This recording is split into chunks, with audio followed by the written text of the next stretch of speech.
Hello, everyone. It's a pleasure to be here and look forward to having a chat about boards as navigators and how really there's so many things that boards need to be thinking about in the future. My name is Deborah Drake. I think I know many of you. I am now an independent consultant working in the area of governance, risk management, impact investing, in financial inclusion. And I, though, spent over 30 years at Axion. So I know many of you. And I'm pleased to introduce my colleague, Katrin Fakiri, and she will tell you a little bit about herself. With Katrin, I have worked many years. We worked together in a program called the African Board Fellowship Program that um, uh, basically looked at that worked with CEOs and boards of directors in improving governance. Katrin, please go ahead. Yes, I don't know how to do that. Yeah. Yes. I just want to see if you can hear me.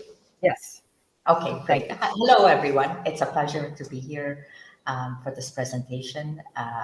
My name is Katrine Fakiri, and I am the founder of Elucidate Board Services. It's a consulting company engaged in strengthening board services, specifically financial inclusion space. So I've been involved in microfinance for the past 20 years, and specifically in Afghanistan. And I'd be happy to answer any questions at the end if you have any specific questions about my experience or about governance in general. Great. So let's get started. Next slide, please. So the reality here, and this is what we're really talking about in this session today, is that uncertainty is the new reality. And next slide, please. So we're looking at what is really a new baseline.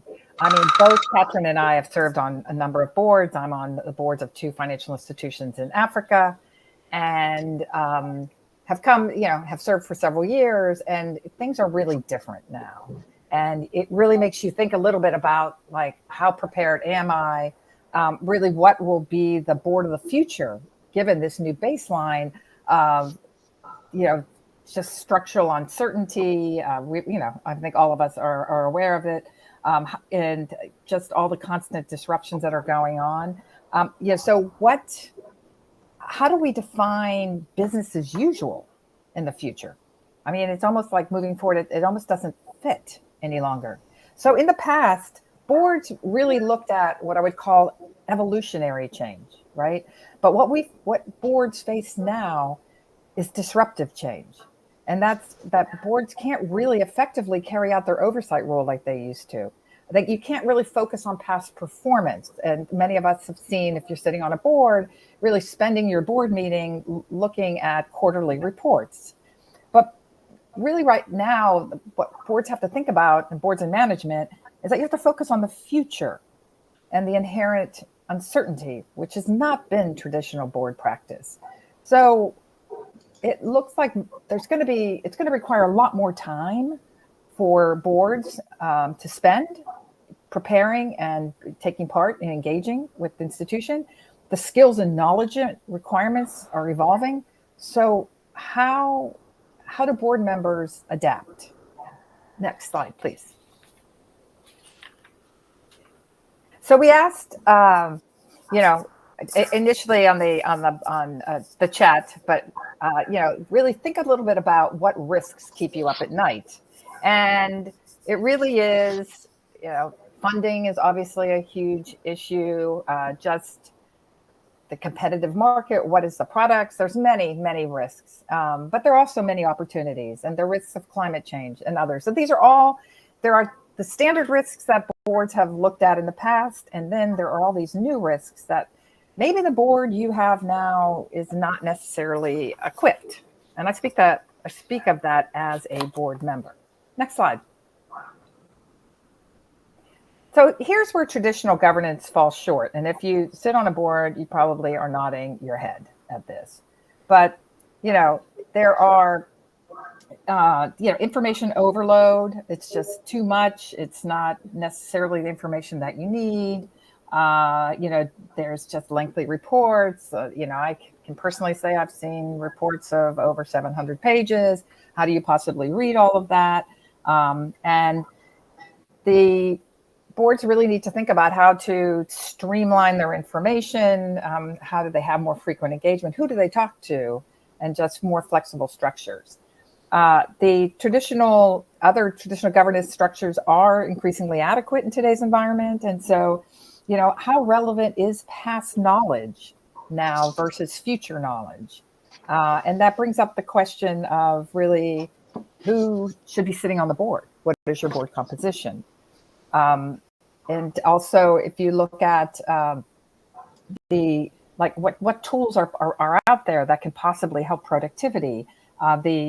So one tool that is a risk, which is AI, artificial intelligence, can also be a powerful tool to improve board effectiveness. So I just recently heard, and I was a bit shocked, but I've recently heard that there are now companies utilizing bots as virtual board members. They aren't voting board members. That would be a little scary, but they're being used for provide up-to-date knowledge, and particularly with respect to some of these newer subjects. And they aren't, but they're being used to enhance the information that boards get with, like I said, with respect to subjects such as cybersecurity and climate. And so they are helping boards with their decisions and to be more rapid, to be more agile. So, example, AI can help with information overload, distilling the 500 pages and 700 pages that I have seen into key issues and takeaway. However, there is always the potential that using AI in board preparation may result in board members not doing their homework and relying solely on AI or AI agents as virtual board members. So, yes, traditional governance falls short, but there are things that can be done to improve and make board members more effective. And AI can also help you. And I'm not just promoting AI, but there seems to be some really interesting usages of it.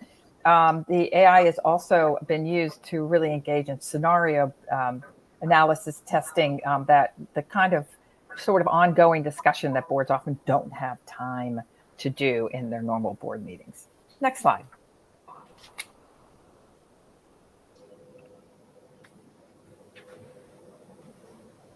Yeah.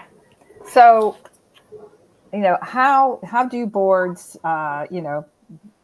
become an agile? Because agile is not optional any longer. You can't take so much time.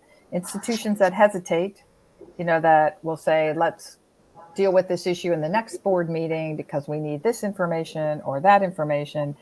The fact that you do that means you've made a decision not to act at all. And, as I've said at the top, it's not business as usual any longer. And traditional practices rely on predictability. And, it's just such a dynamic environment now, like it or not. So how do you really get to real-time oversight? Next slide.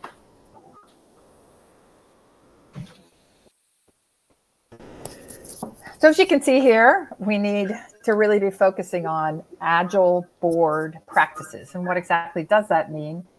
It really means that, traditional governance must evolve to dynamic stewardship from static supervision, which is what I feel a lot of us have been doing in the past and continue to do, although we're all trying.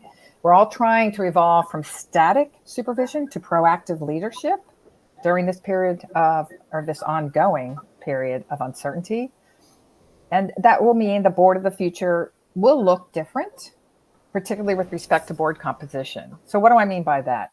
Traditional boards have been built on directors that have many years of experience, like people of my age. And the question is, will that work in the future?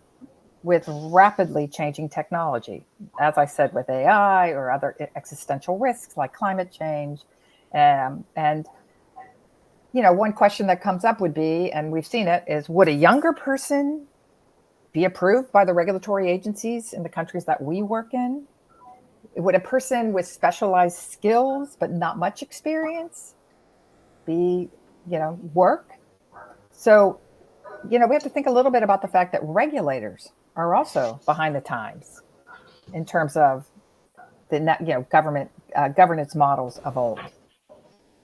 So, and the other aspect too that one needs to look at is what is the role of the chair now in these new environments. So, I think all of this says that things have to change. The question is, how do you do it?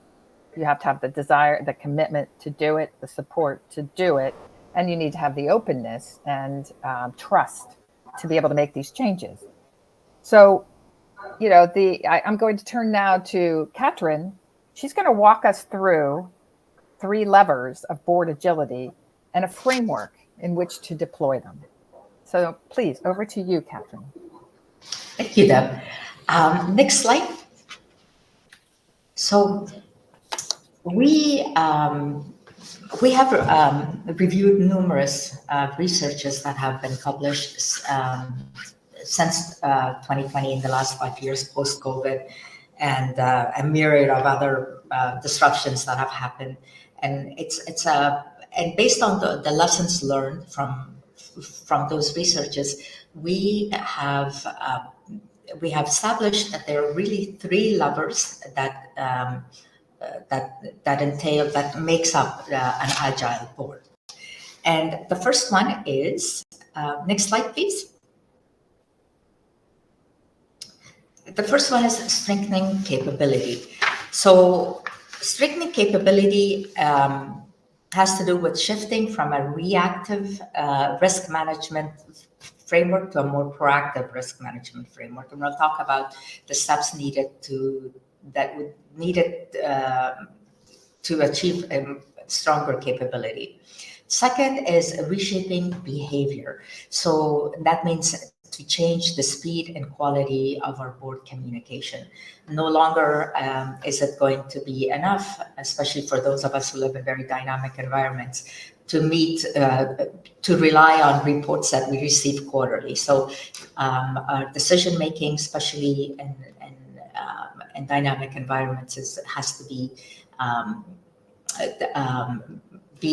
more regular. And third, and perhaps the most difficult, is rethinking mindset. So the mindset really establishes board culture, and in the culture of the board really leads to how we handle disruptions and crises and uncertainty moving forward. Next slide. So strengthening capability, how do we become a future-ready board? And part of that is making sure that we're building systems and processes that enable the boards to act early and with confidence. Let me get my glasses. And that means having frameworks such as a resilience dashboard that facilitates early detection of risk. We've created a tool called a Rapid Risk Response Framework that we'll go over for short, R3. Basically, that format, that framework will help boards define their priority risks and the triggers and what to do when those triggers happen. And of course, boards should always be looking at pre-positioning inclusion tools before disasters strike. So it could be innovations such as digital payments, or making sure that clients are saving or having savings available for them, and also insurance, which I know is not available in many markets, but for markets that do offer insurance to clients, that could be something that the boards can look at and be ready to deploy if a disaster strikes. Next slide. But but capability is not just about the tools that we can use. It's about the people, and the people who sit on the boards and make up the governance body also must engage in continuous learning. To be able to stay on top of emerging risks and trends. Visiting peer institutions will help boards gain practical insights and just a broader perspective and see how others have managed risks and disruptions and crises before them. And it's and peer exchange is it's an extremely valuable experience. Many boards also bring on external expert consultants in areas where there is a specialized knowledge gap. As Deb was saying, many people with these specialized knowledge, especially if it comes to digital and AI, they tend to be much younger. They may not be approved by some regulators, but bringing them on the board as advisors or experts can really help boards understand those risks better and some of those and help them mitigate those factors. So together, frameworks, tools,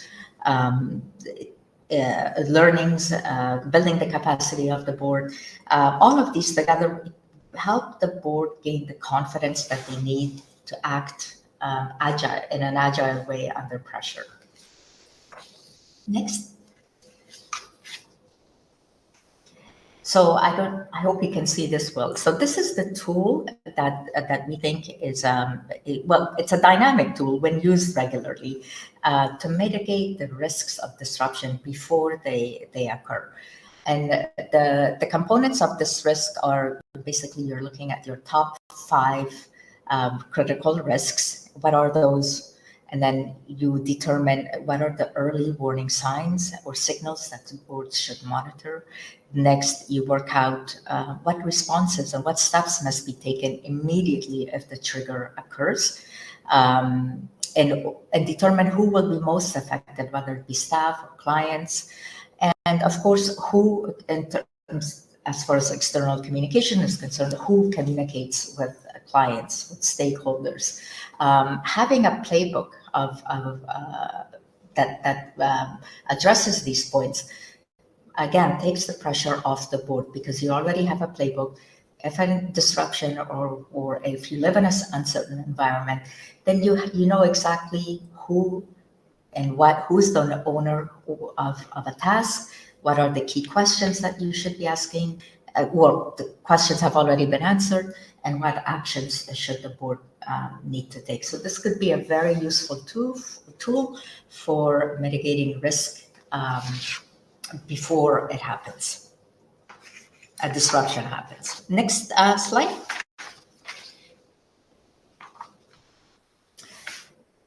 Of course, is this I think you went back one.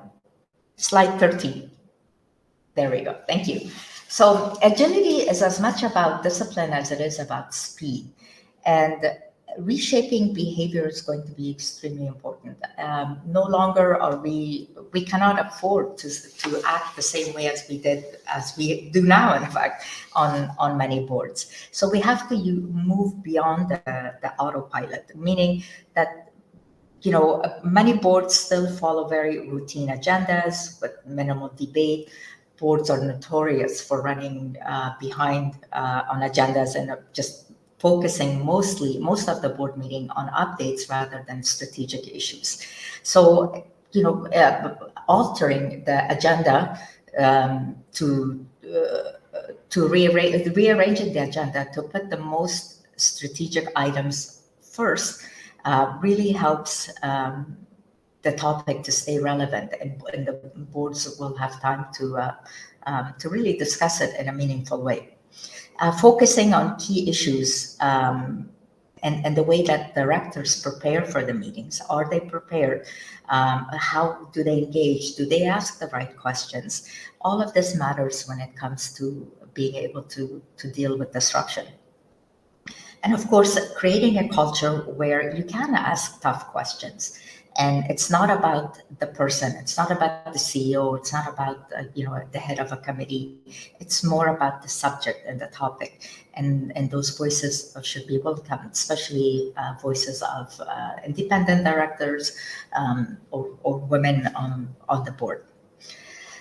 And one of the tools that we've also developed that will help with behavior and how the board can behave once a disruption has occurred or a crisis has occurred is contingency planning and scenario testing.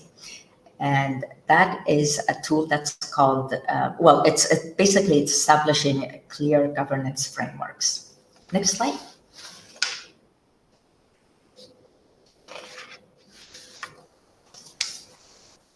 Slide 14. Thank you. So how do we do that? To avoid paralysis and overreach sometimes is to shorten decision loops. Basically, we have to define roles clearly between management and the board. Once a crisis occurs, who does what? Again, another playbook for communication and behavior. How do we behave once we are in a situation where we all hands on deck situation? Board management interface. How do we need to establish beforehand how often board and management should meet? During a disruption, it could be bi-weekly meetings, it could be weekly meetings, whatever is required, and there should be an understanding that if disruption happens, that there will be more regular communication between management and the board. And of course, having a crisis convening protocols, basically predefine who meets, how quickly, and under what conditions do we meet. And the next tool that we have created will actually help you with creating that roadmap. Next. So this is called the crisis convening poll. And again, it looks at triggering events. So defining what activates the protocol, and also predefining how the board meets beforehand. Would it be virtual? Would it be in person? Depending on your situation, would we meet within 24 hours, within 48 hours? All of these are things that you need to take into consideration. They may not seem very relevant now as we're sitting conducting business as usual. However, when the time comes, when God forbid there is a crisis, then it prevents us from going into a panic mode and being able to know, okay, X has happened and we're going to do Y and Z. Also, you set meetings. Maybe it doesn't have to be 2, 3, 4 hour meetings, 30-minute meetings, very short, concise, to the point. Also following your earlier protocols that you've set with the risk framework. This is an opportunity to record your decisions, the follow-up, the owner with this tool. And communication pathway. Again, communication is extremely important in defining who communicates, whether it be with the regulators, with the investors, with the staff, with the clients. Usually those are up to board chair and CEO, but it's good to define who will handle what beforehand. This way, when you have a tool such as this, it will ensure that your board is acting quickly and decisively and cohesively. Next slide. So rethinking mindset is the last lever for an agile board, or the board of the future. And it's probably the most crucial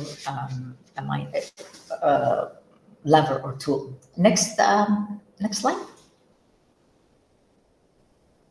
So tools and systems can be built, meeting formats can be changed, but without the right mindset, none of it will stick.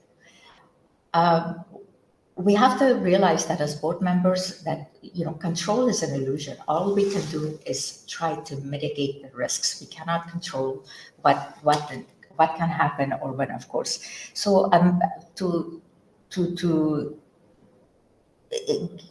so it's we must understand that a resilient board mindset, we accept disruptions as inevitable, but it is manageable.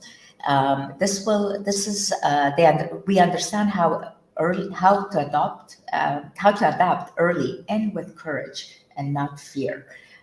Many times when we're faced with disruptions, boards and sometimes even management may face paralysis. They may just freeze, and action is itself an action, and it's an action that can lead to failure. So being able to being ready for disruption and thinking that we must be ready. It will happen to all of us at one point, but it's manageable if we're prepared. And keep in mind that their institutional stability reflects or mirrors the board's emotional sustainability. Emotional stability, if the board is panicking, the organization, for sure, the institutions will panic, because if they don't have direction from the top, if they don't have an even measured response coming from the top, things will be very chaotic on the ground. So a board's mindset determines how risk, ambiguity, and the organization's overall tone are addressed and managed. And of course, last but not least, the CEO board alignment is extremely important, because we have to be able to trust and support our CEOs. So reinforcing that trust and clarity, and instituting a sense of shared leadership, so that the CEO doesn't feel, or senior management team doesn't feel that they have the entire burden of a disruption, of a huge risk on their shoulders alone, is going to be extremely important. So next slide.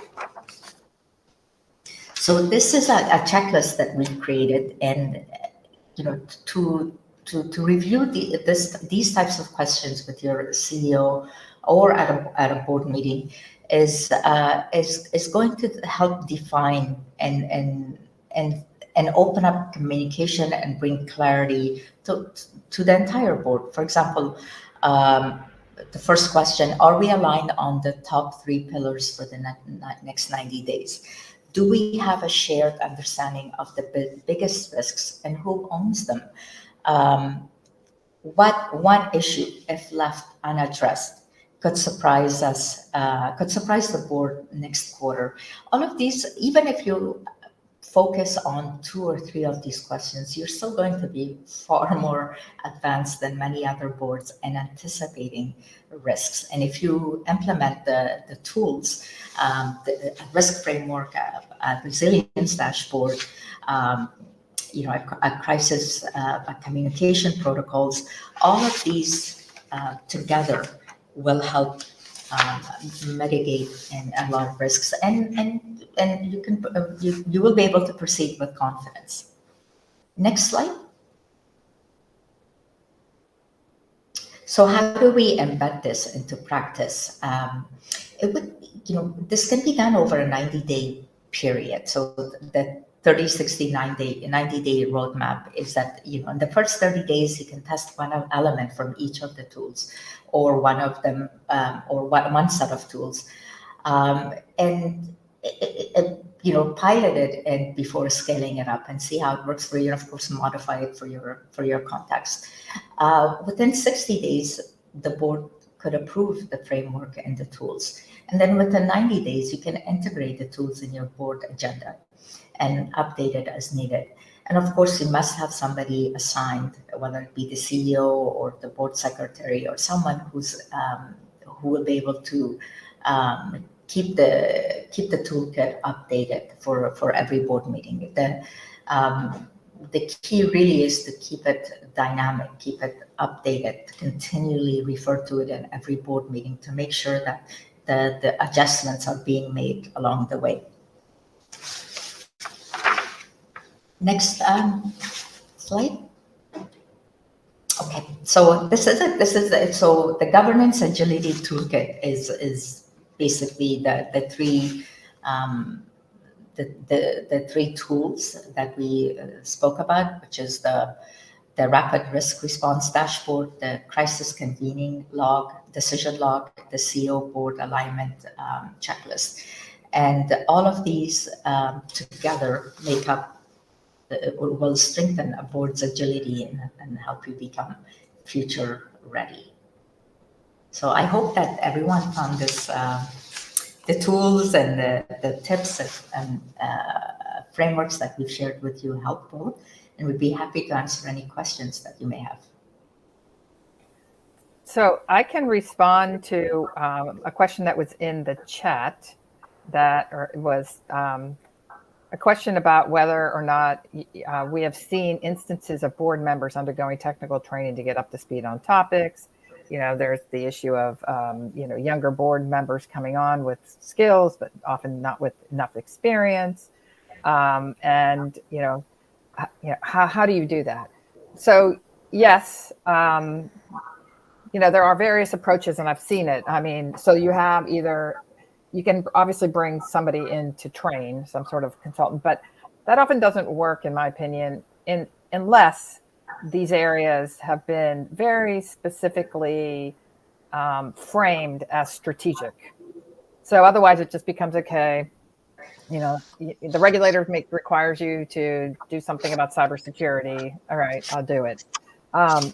And it's more of how do you embed that into your ongoing strategic discussions. So I think particularly with respect to emerging technologies, what has happened, sometimes there's experts that will come in.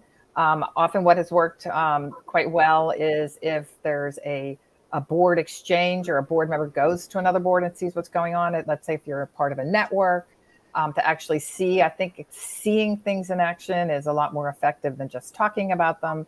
But obviously you don't always have that ability to do that. There has been discussion of younger individuals being observers and then coming in and providing observations. I think particularly if it's not necessarily as with financial inclusion, but it would be very effective financial inclusion. But like even with consumer companies, you know, the insights that younger people have are often, you know, spot on that are missed. So trends, et cetera. So so there has been this discussion of what's called cross-generational, you know, integration into a board.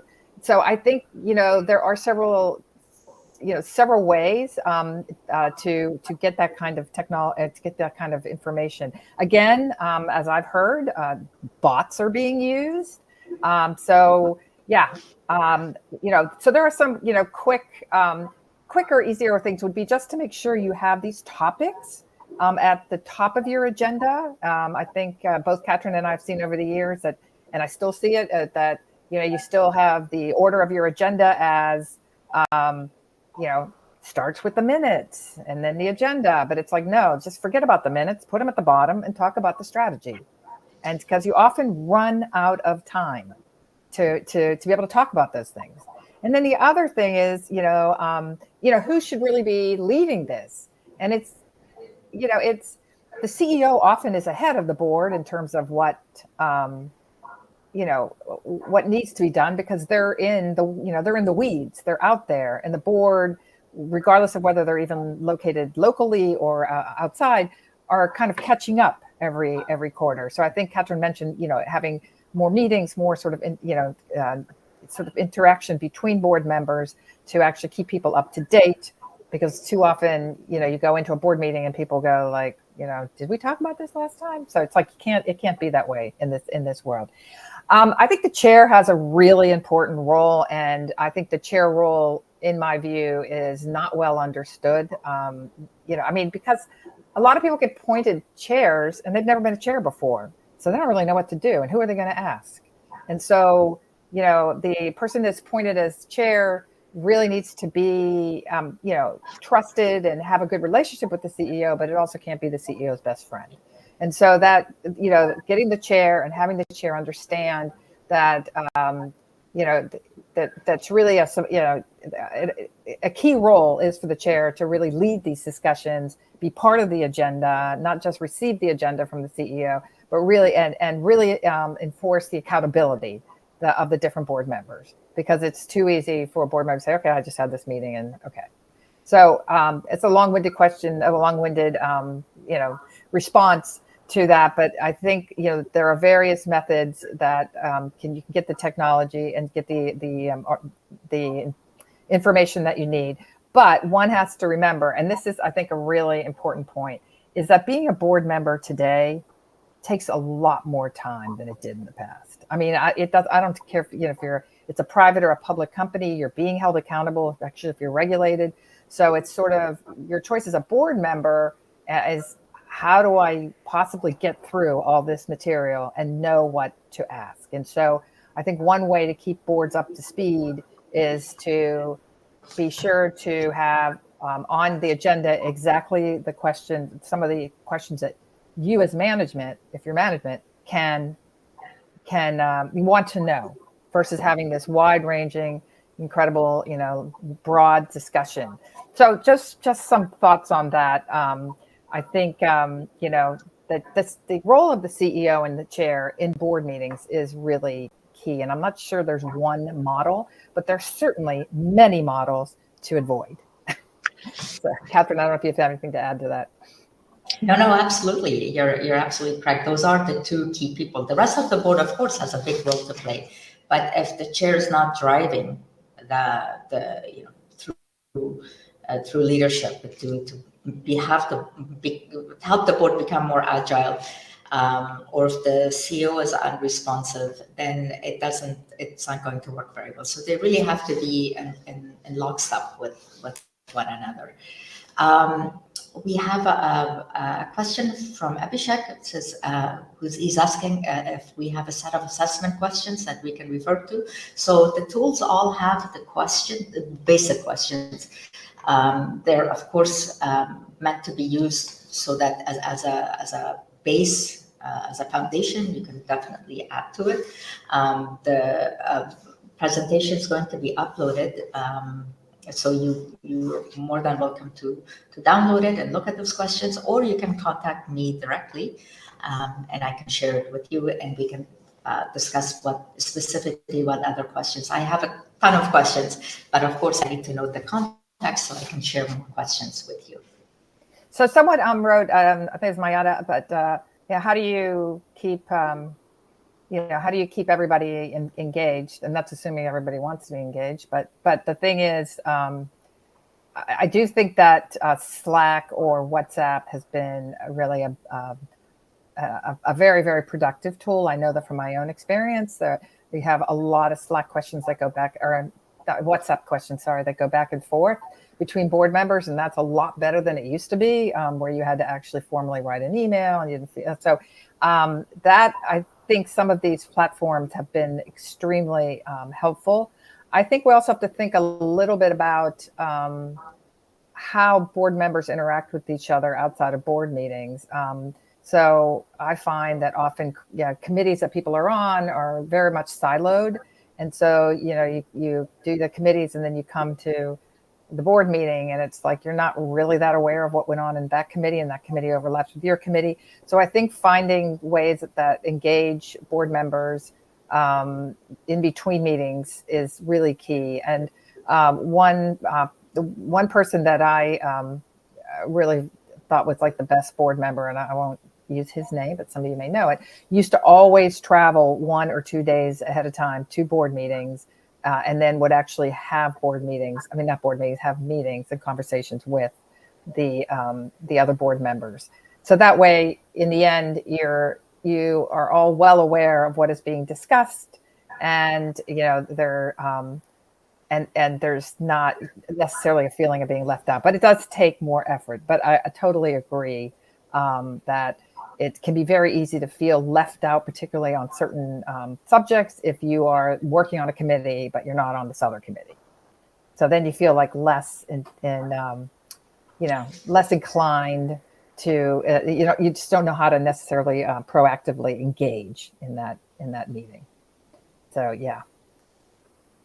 Micah has a question. Are there new opportunities for peer learning and training that you both would recommend, similar to what was previously offered through CFI initiatives like the Africa Board Fellowship? I can respond to that. It's not necessarily the answer for everyone, but Reg MIFA in Africa has been doing, or has designed and is doing, a program based on the Africa Board Fellowship program, but they focused on sustainability. Right now, it's only open to investees of Symbiotics, or Reg MIFA, which is their Africa Technical Assistance Capacity Building Organization. There certainly is a need for more of these types of programs. There's obviously one-on-one consulting with their individual boards, but in my view, as Micah, you were there at the Africa Board Fellowship, there is nothing like hearing from other board members from other places to really give you a sense of what a good profile is. And when you hear someone do something you think is a good idea, then you're kind of necessarily like, okay, I have a framework to be able to follow that. So, but other than that, I am not aware at this moment, but always However, to help others. Right. That doesn't mean that we cannot create another program like that. So the need is definitely there. It's just to find the funding for it, to either through networks or a set of MFIs coming together and deciding that they would need something like that. So we can certainly design the program, but it's just a matter of when, how, where. Certainly you can reach out to us and we can discuss. If we know of any new programs, we can keep you updated or be able to help you individually. But unfortunately, at the moment, I don't know of any other similar programs like the ABF, which was just an amazing program and could be replicated 100 times and it would still be relevant. So yeah, I think, thanks so much everyone for your questions and for listening to us. I think there's just so much to discuss. There's so much that can be done. There are easy wins, I think, easy wins that would help board members to, feel more engaged and actually feel like they have accountability. So I think that's board members are, they're very committed, but they're also accountable to the central banks. And so it's sort of back and forth between looking at financial statements and then really figuring out what should be the strategy of the institution. There's just not enough time. So I think take a look at some of these tools. Let us know if there's, anything that we can do. These will all be made available.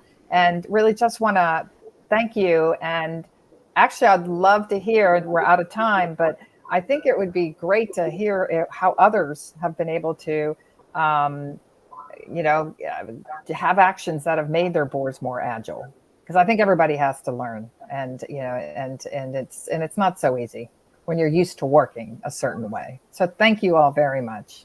Catherine, any final words? No, thank you very much. I hope you found the session helpful, and we'd love to get your feedback. Thank you. Thank you very much.